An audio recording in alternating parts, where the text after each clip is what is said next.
नमस्कार। नए वित्त वर्ष 2023-24 के लिए बजट की घोषणा संसद में हो चुकी है। क्या सस्ता हुआ, क्या महंगा हुआ, इस पर हम बात नहीं करेंगे। हम बात करेंगे देश की मजबूती की, यानी रक्षा बजट की।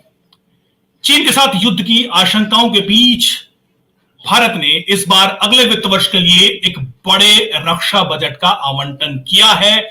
इस बार करीब करीब 70,000 करोड़ रुपए की बढ़ोतरी रक्षा बजट में की गई है। इस बार कुल रक्षा बजट है 5,94,000 करोड़ रुपए। एक बड़ी बढ़ोतरी है। पिछले साल की तुलना में करीब करीब 10% की बढ़ोतरी इस बार की गई है। करीब करीब 70,000 करोड़ की बढ़ोतरी ये इस बार है। इस रक्षा बजट के वॉल्यूम को अगर आप समझना है, तुलनात्मक अध्ययन करना है, तो मैं आपको पड़ोसी मुल्क पाकिस्तान के कुल रक्षा बजट की अगर हम बात करें, पाकिस्तान का मौजूदा वित्त वर्ष में कुल रक्षा बजट है, अगर हम डॉलर्स में बताऊं तो 47 बिलियन डॉलर का, और भारत का कुल रक्षा बजट है 74 बिलियन डॉलर का। यानी पाकिस्तान का कुल बजट 47 बिलियन डॉलर और भारत का रक्षा बजट 74 बिलियन डॉलर। यानी पाकिस्तान के कुल बजट से भारत का रक्षा बजट करीब करीब 150% से भी ज्यादा है। इससे आपको भारत के रक्षा बजट के वॉल्यूम का आसानी से अंदाजा हो जाएगा। पाकिस्तान के रक्षा बजट को तो भूल ही जाइए। अगर हम पूरी दुनिया में तुलना करें तो पूरी दुनिया में तीसरा सबसे बड़ा देश भारत है, जिसका रक्षा बजट इतना ज्यादा है। यूएस और चीन के बाद भारत अकेला तीसरा सबसे बड़ा देश है, जिसका रक्षा बजट, उसका जो वॉल्यूम है, जो उसका साइज है, वो इतना ज्यादा है। जैसे मैंने कहा कि इस बार ये 5,94,000 करोड़ रुपए, जो करीब करीब 74 बिलियन डॉलर का है। हालांकि जो एक्चुअल बजट साल का होगा वो इससे कहीं ज्यादा होगा। अगर हम जानकारों की माने तो ये 82 बिलियन डॉलर से भी ज्यादा होगा, क्योंकि दूसरे मद में भी भारत सरकार खर्च करती है। यानी एक्चुअल जो रक्षा बजट है वो करीब करीब 82 बिलियन डॉलर के आसपास होगा।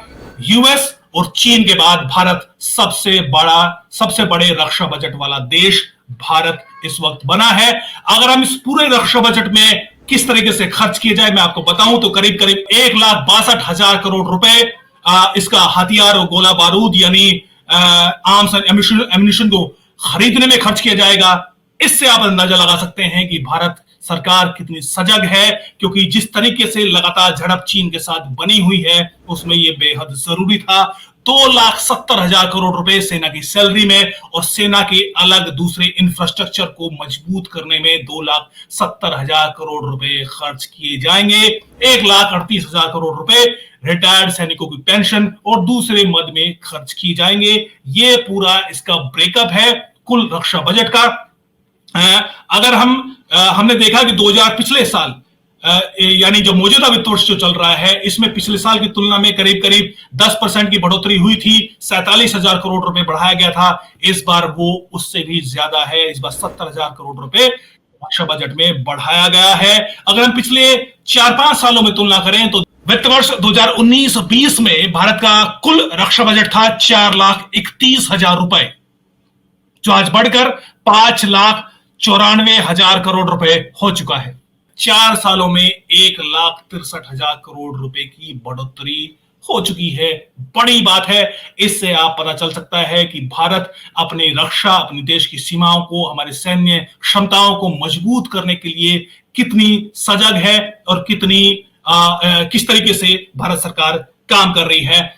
अब जम्मू कश्मीर के मद में क्या आवंटन किया गया है वो भी मैं आपको बताता हूं। जम्मू कश्मीर निश्चित तौर पर आर्टिकल 370 हटने के बाद वहां पर विकास परियोजनाओं में भारत सरकार जबरदस्त खर्च कर रही है, वहां पर इंफ्रास्ट्रक्चर को मजबूत कर रही है। और चूंकि जम्मू कश्मीर का जो नाता है वो रक्षा और दूसरे जियोपॉलिटिक्स से भी है, तो निश्चित तौर पर वहां एक बड़ा आवंटन किया गया है। इस बार अगले वित्त वर्ष के लिए 35,581 करोड़ रुपए केंद्र शासित प्रदेश जम्मू कश्मीर के लिए केंद्र सरकार ने आवंटन किया है। अगर चूंकि भारत सरकार केंद्र शासित प्रदेशों को इस तरह का आवंटन करती है, अगर हम तुलना करें तो दिल्ली में यह आवंटन 1168 करोड़ रुपए का था। दिल्ली के लिए आवंटन 1168 करोड़ का है और जम्मू कश्मीर के लिए आवंटन 35,581 करोड़ रुपए का है, यानी साइज का वॉल्यूम जो है वो भी आप आसानी से अंदाजा लगा सकते हैं कितनी गंभीर है जम्मू कश्मीर को लेकर कि मोदी सरकार,